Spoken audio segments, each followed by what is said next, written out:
another Friday. It's 8 p.m. and we're about to have a conversation with Amma. How have you been? I hope you've had a good week and if you've not had a not so good week, it will get better. I just wanted to say thank you to everyone who subscribed, who's pressed play, who sent me feedback to say thank you and ask questions and ask for clarification. The reason why I'm here. I always say that if this podcast serves just one person in my lifetime, I will be happy. And so far, the response has been phenomenal. I couldn't have done this without you. Leaving my footprints with my voice. I was leaving my voice prints.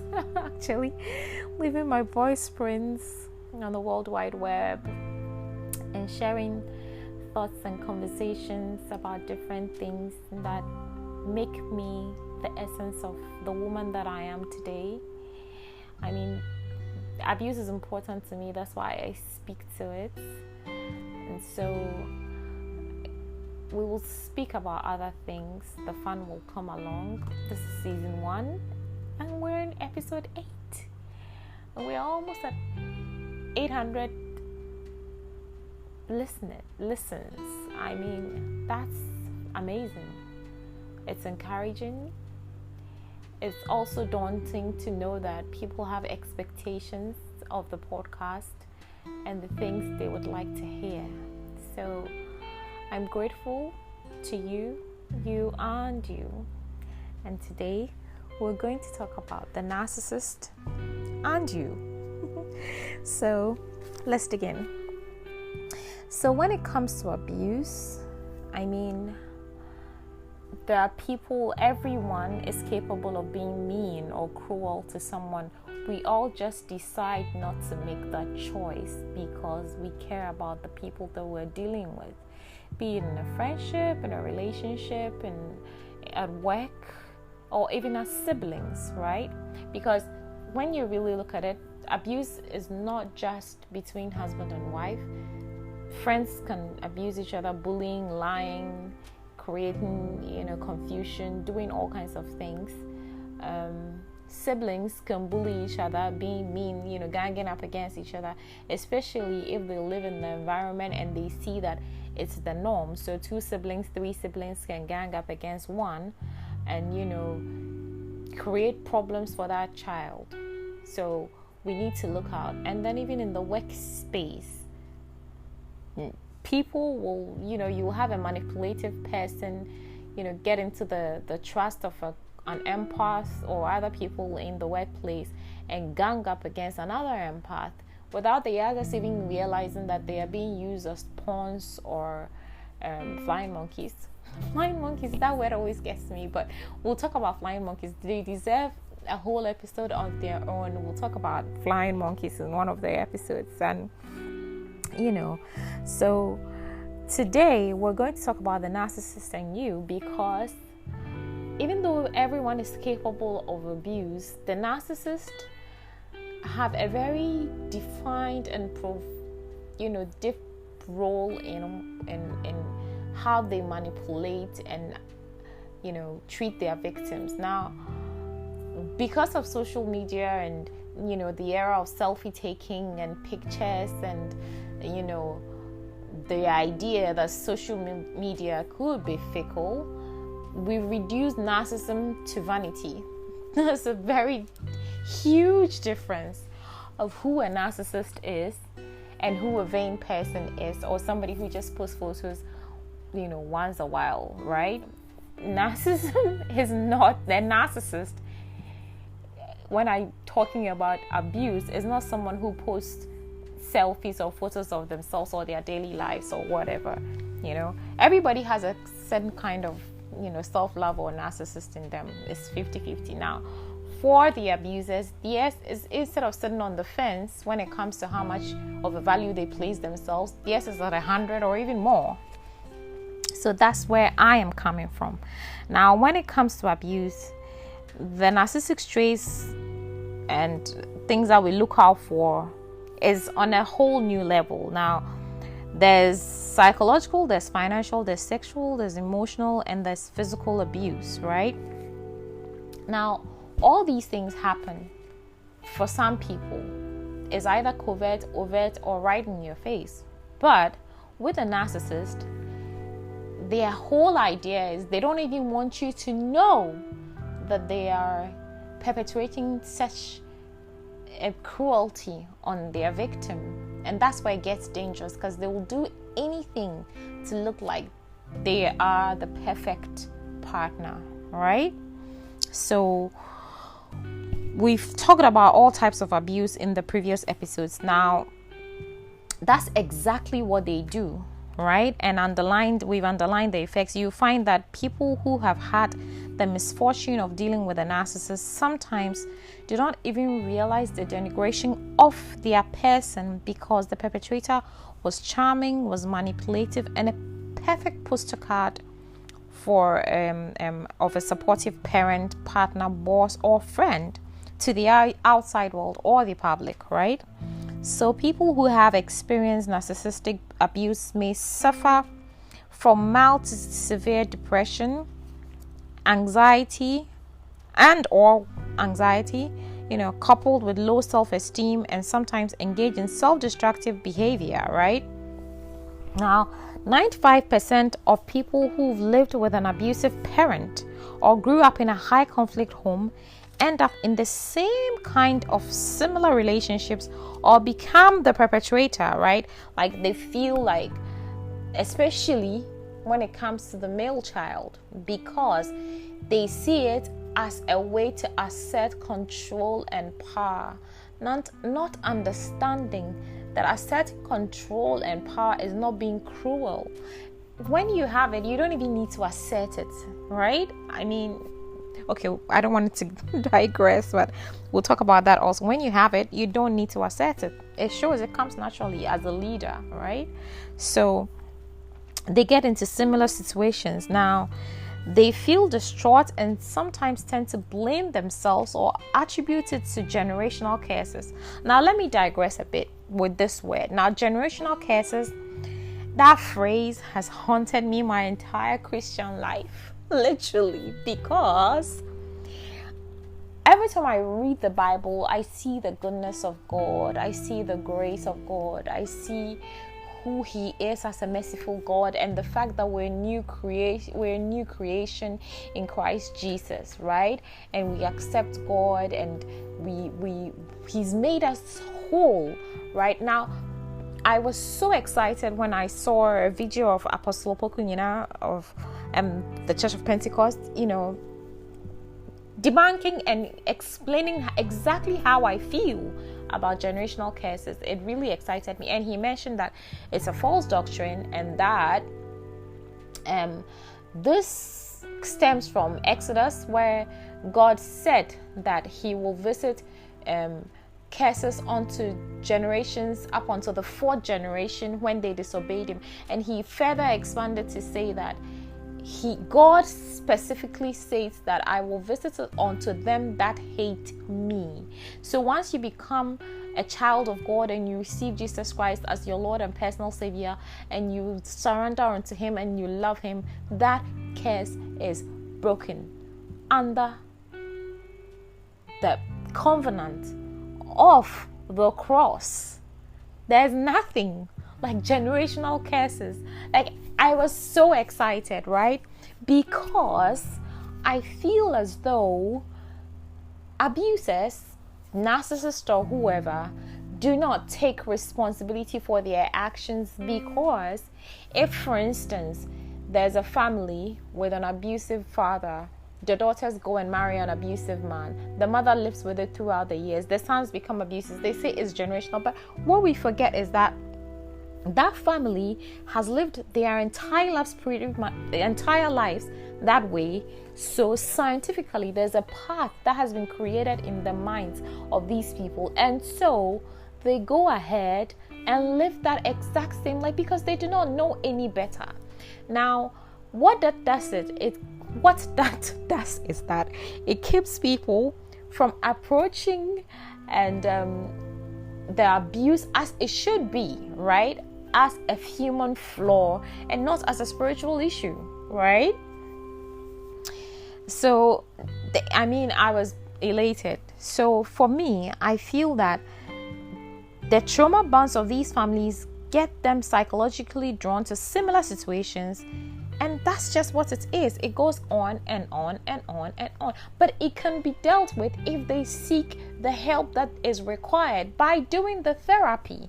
I can never emphasize the effect of therapy on fixing the situation. Look, sometimes it works, sometimes it doesn't. And it works when the abuser becomes broken and understands the pain and harm that they've caused the victim, and genuinely, I say genuinely, because narcissistic people are excellent at manipulating them for full apology because they feel like I can get away with it, right? And so these patterns will repeat themselves until a cycle breaker decides to do the hard work of healing and breaking the pattern. So yes, it is not a curse. It's just a subconscious reaction because that is what they are used to. Right? That was a digression. Now back to the main topic of the day. So back to narcissistic abuse. Victims of abuse will display symptoms included but not limited to difficulty in making decisions, anxiety, weak personal boundaries, attachment issues, people pleasing, low self-esteem, and even addiction issues, self-destructive behaviors and perfectionist traits, right? All these are deeply rooted in the belief that they lack something, a quality, or they are flawed in a way and manner which causes them to be treated the way they are being treated by the narcissist in their lives, or by the upbringing they had as a result of having narcissistic parents. We'll have to, that's a whole new, kind of worms, literally. So we'll talk about narcissistic parenting and the effect that it has on children. Now, narcissists are very calculative and can erode at your self-esteem and make it look like they are looking out for you. But all they want is control and servitude from you, the victim, because they thrive on that power of knowing how to press your buttons and getting a reaction out of you, because it feeds their ego, right? And then they will manipulate you into that situation knowing fully well that what they're doing is wrong, and then when they are done, they will make you apologize for making them do that to you, because you must have done something for them to react that way. So what that happens is the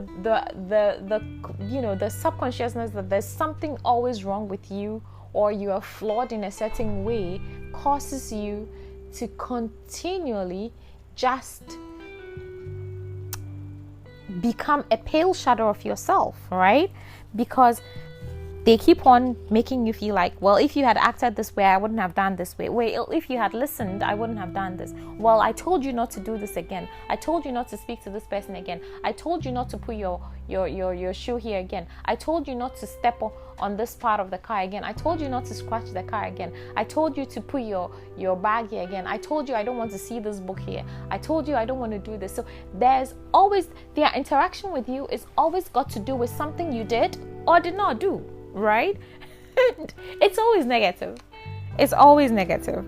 So that's just becomes, you should have done this. I would have not reacted this way. You shouldn't have done this. I would not reacted this way. You can't win. It's either you should or shouldn't, basically. Now, so they have a superiority complex, and they will say things like, you are rubbing shoulders with me now, when you ignore their attempts to get to you. Because after years and years and years and years of going through the same cycle, you become wiser. You begin to see that, regardless of what I do or don't do, this is what's going to happen, right? So you begin to question them, and you begin to sometimes ignore the apology that they are trying to draw from you for doing nothing. So you end up saying, you know what, I'm tired, I've not done anything, I'm not going to take responsibility this time. And when they ignore you, you also ignore them. So then they get upset, right? Because in their minds, it's a perceived offense and you ought to apologize for it. So not even engaging them is an insult. It means you are trying to be on the same level with them. Now, can you imagine living with your spouse as a wife, and an offense that they have committed against you, and you decided not to speak to, becomes a power play, literally. And it's crazy, and that's because that's the way they are built, to control. So immediately you wake up to that fact and you decide not to engage, it means they have to cut you to size. Basically, they ought to cut you to size.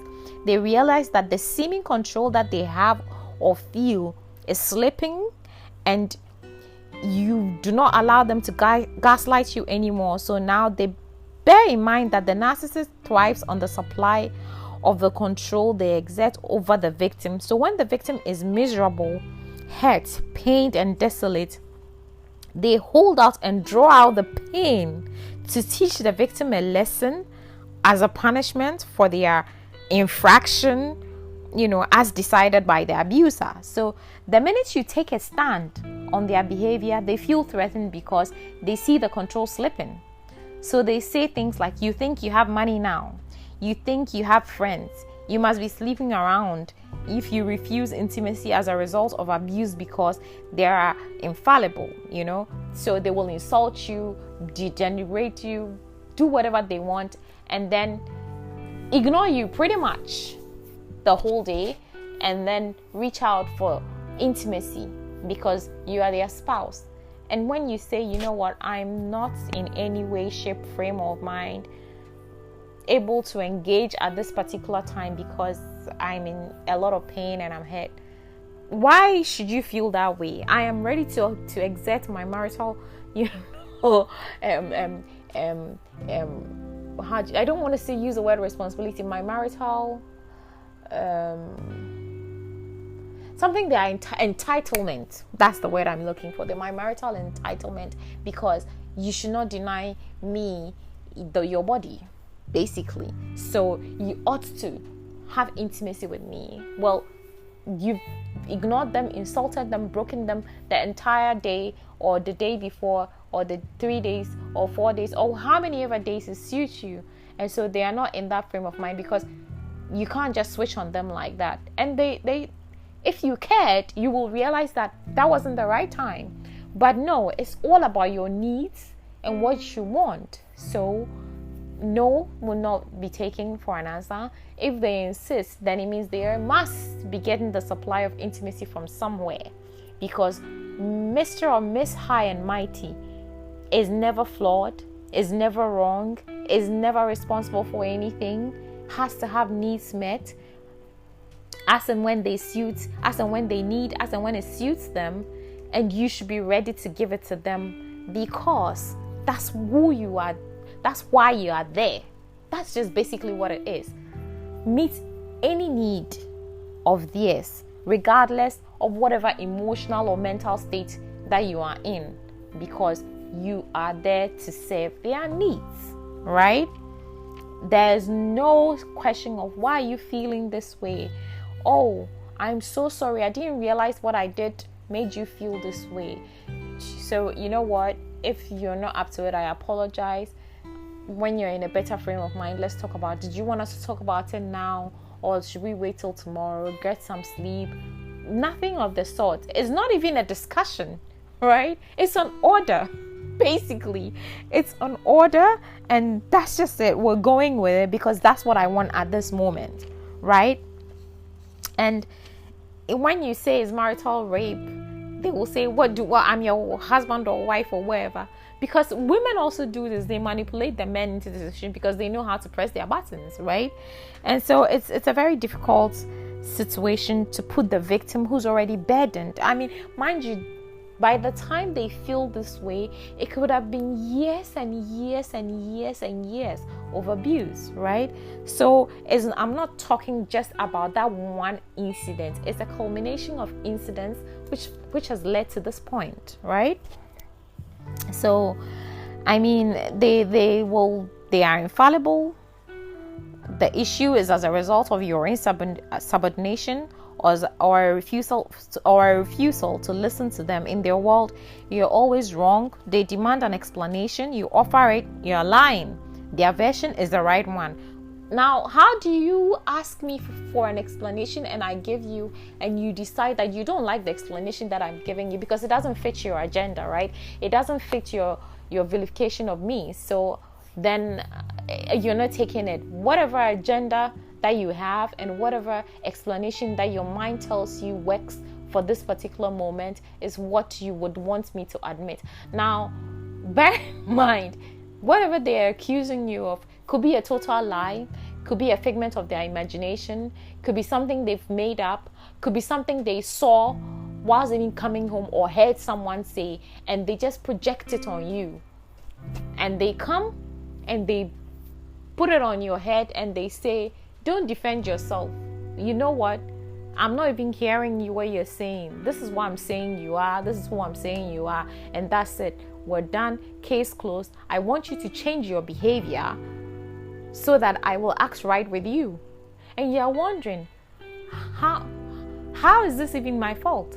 Because you have no idea what they're talking about, right? It might even stem from a conversation you had with them because a friend told you something in confidence and, you had a conversation with your spouse, which we all do. And you told them, oh, this is what has happened to my friend and blah, blah, blah. The next minute, 2 days, 3 days, 4 days, they are projecting that issue on you and saying, oh, because your friend did this and this also, that's what you are. After all, I should have known better. That's who you guys are. You're friends. So you run the, and you're wondering, but I mean, okay, well, I mean, how did this become my problem? Basically. And it happens every single time till the light bulb goes off in your head that, listen, better keep quiet. Better not say anything because it will be projected onto you. Now, the minute you also keep quiet and you're not saying anything, they don't have any supply of information to use against you. So now they are upset.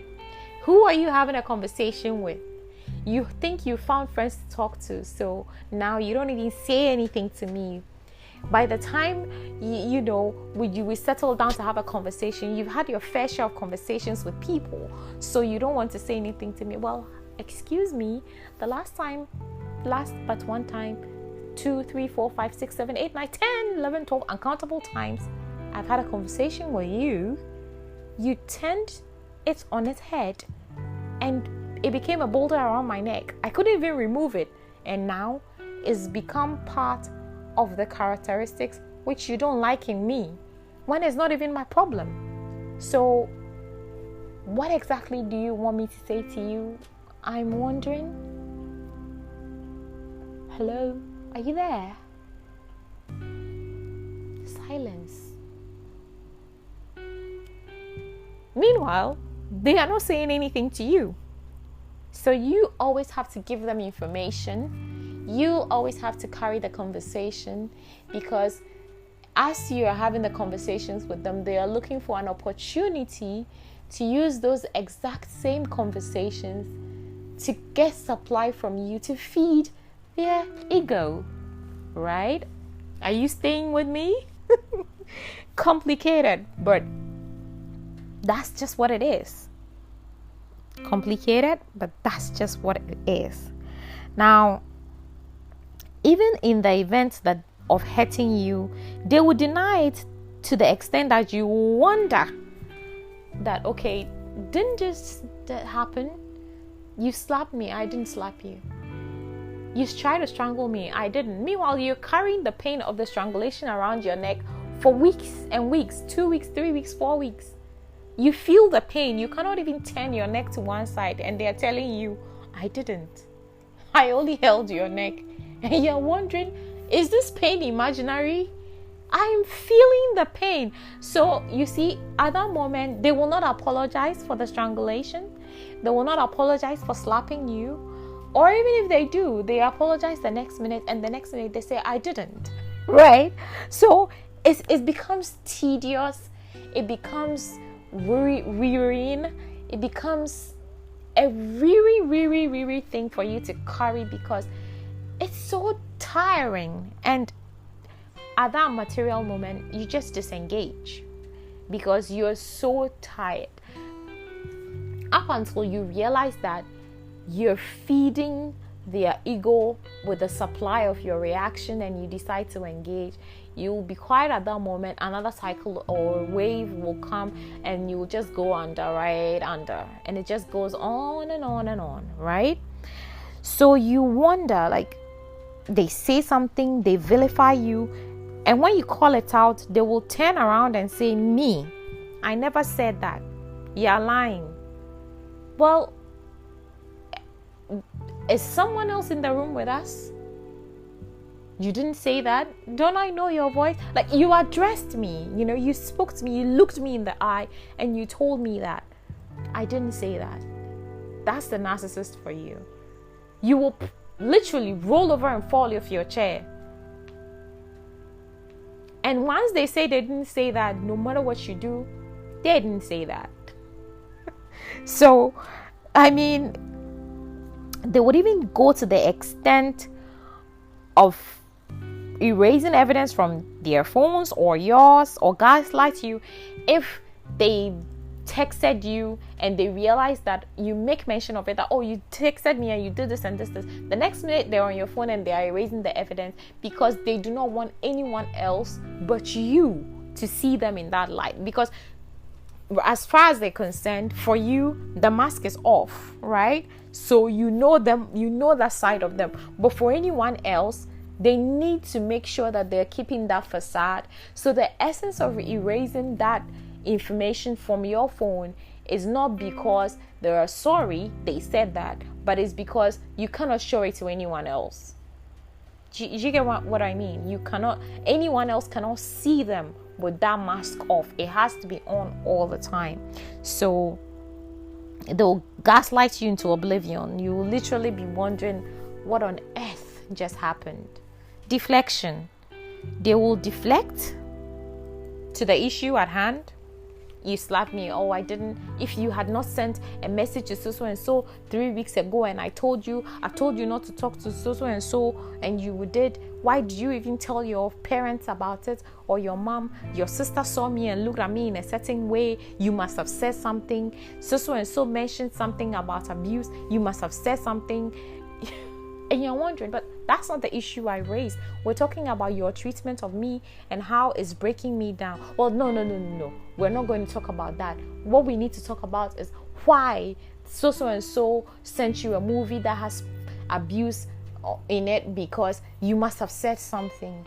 Well, it's a human problem, and it serves as an interesting basis. And people forward things all the time. Like, am I not supposed to be interested in it because it will wake me up to the point? Now, even that. Now, here's the thing that's funny, right?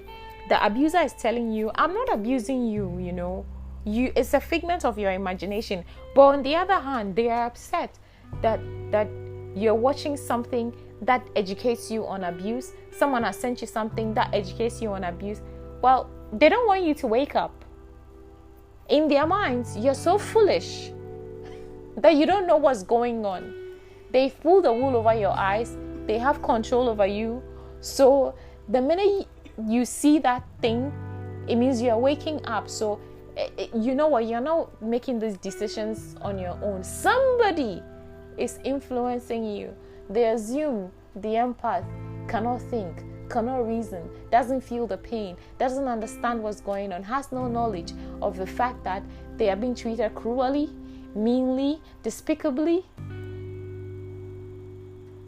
and inhumanely, which should not be the case. So they will threaten, They will threaten to throw you out, stop contributing to the home or pay fees, and then patronize you by ridiculing you for saying things like, oh, you're praying. Are you praying? Do you even know who God is? That's breaking you down mentally. Or stop praying because God will not listen.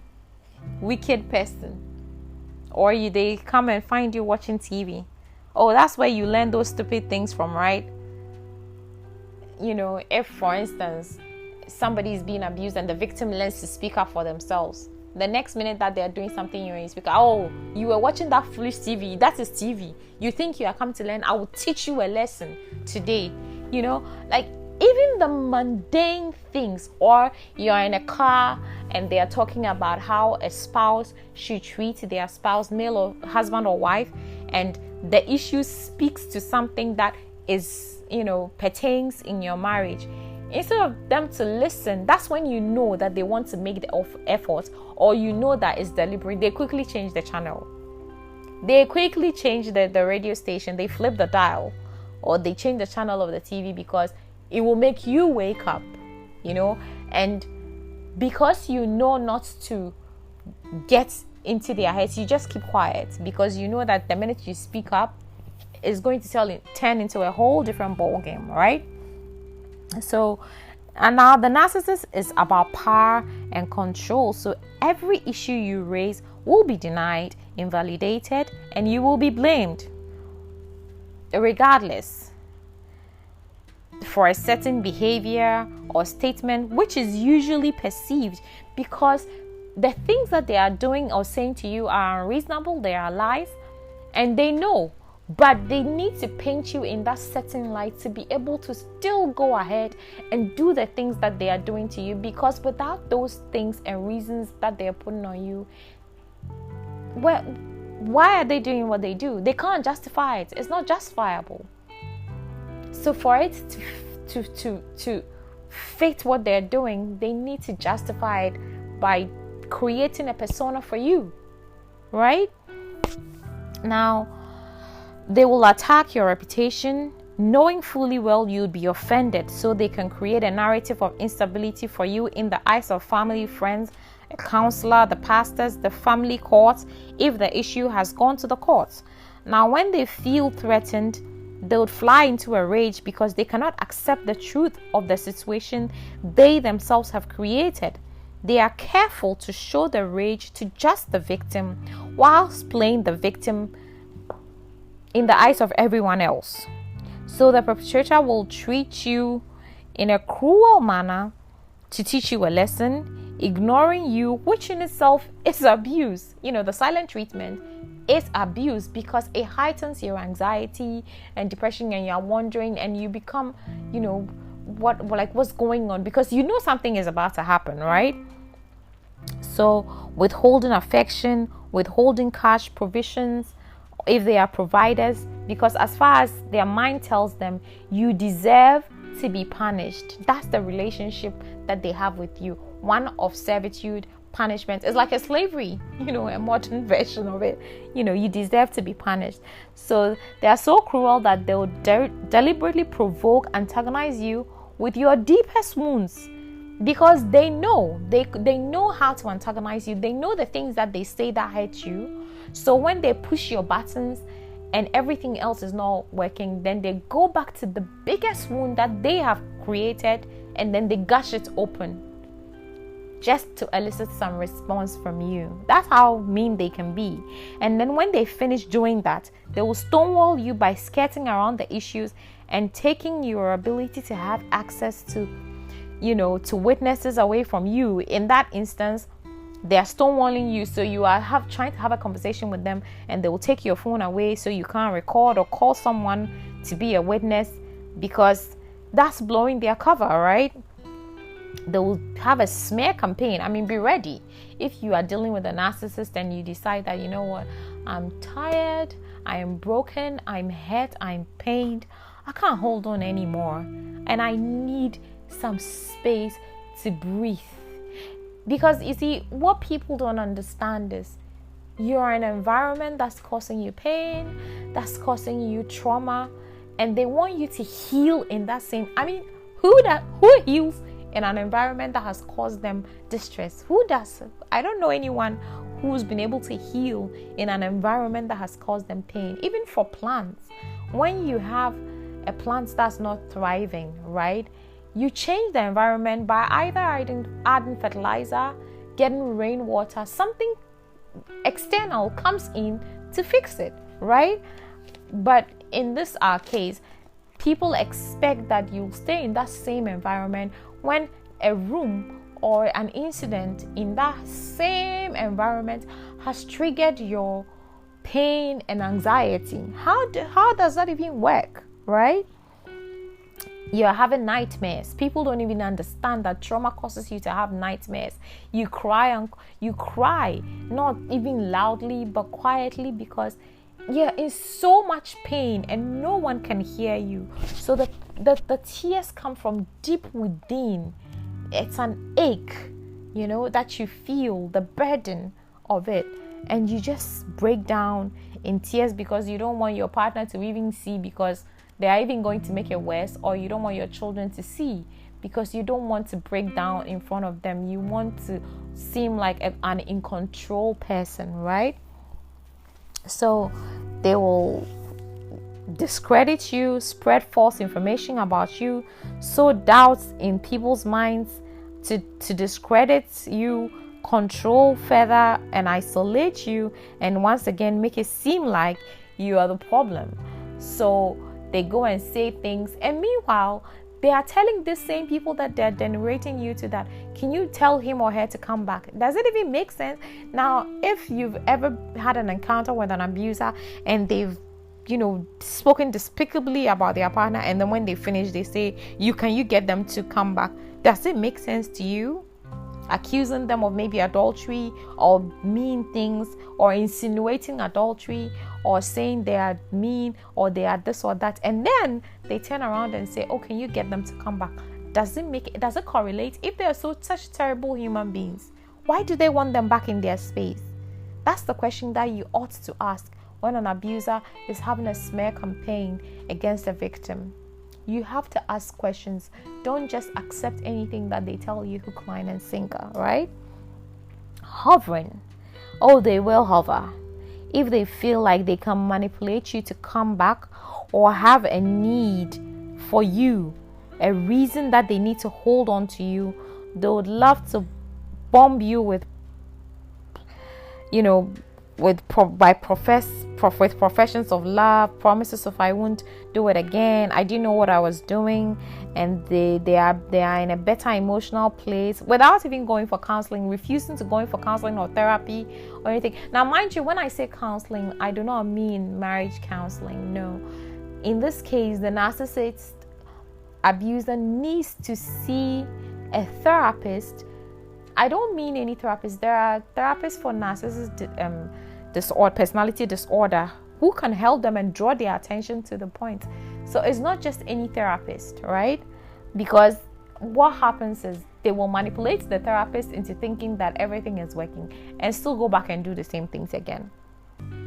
1 year, 2 years, 3 months, 6 months, whatever. The cycle will start again and it will just cause more trauma, right? So, they would come with the full apology, and I'm sorry, and them, when the apology is not sincere, and so you've heard it before, so you just ignore it. If it doesn't work, they would use obligation and guilt to get you, so things like, is it me you're doing this to for the sake of the kids? I didn't have any intentions of remarrying. But the funny thing is, all these conditions that they are mentioning have always existed, right? The kids were in the house and you were maltreating your wife or husband. You didn't want to ever remarry and start another family, but the very person that you were building your life with was being cruelly treated. Is that indication of somebody who doesn't want that, not to remarry, and all kinds of things. Now, marriage is not going to take you to heaven, right? Jesus Christ will take you to heaven. So I have an issue with the church. I feel like the church has made marriage a god. I've said that I'm going to treat abuse in the church, and they care more about the marriage as a unit standing than the emotional, mental, psychological well-being of the individuals within the unit. Now, how can a unit be fully functional when the people in the unit are dysfunctional? Does it even make any sense? So until you fix the dysfunctional persons, the unit is dysfunctional, and that's just what it is, right? You have two dysfunctional people in a marriage, automatically the marriage is dysfunctional. You have one dysfunctional person in a marriage, in this case the case of an abuser, automatically the marriage is dysfunctional because the other victim is not operating on equal footing with the abuser. So if you are saying they should have counseling as a marriage counseling, the dysfunction is not going to be fixed, right? I don't know if you understand where I'm coming from, but I will treat that. I've written a whole ton of notes on abuse in the church, and it will take me a while to get through them, sift through the emotions of everything I've written and just go with it. Now, that's the whole thing. So they proceed to treat you cruelly, and then they say, I hold you dear. Actions speak louder than words. There's no between the words and the actions, the disparity is like a gulf. Basically, it's huge. So how does that work? And they'll proceed to discard you when you don't buy into that whole motion, right? So now, to avoid the roller coaster of going back and forth, the best way to avoid the narcissist is going no contact, stop communicating, cease, do not in any way, shape or form engage with them.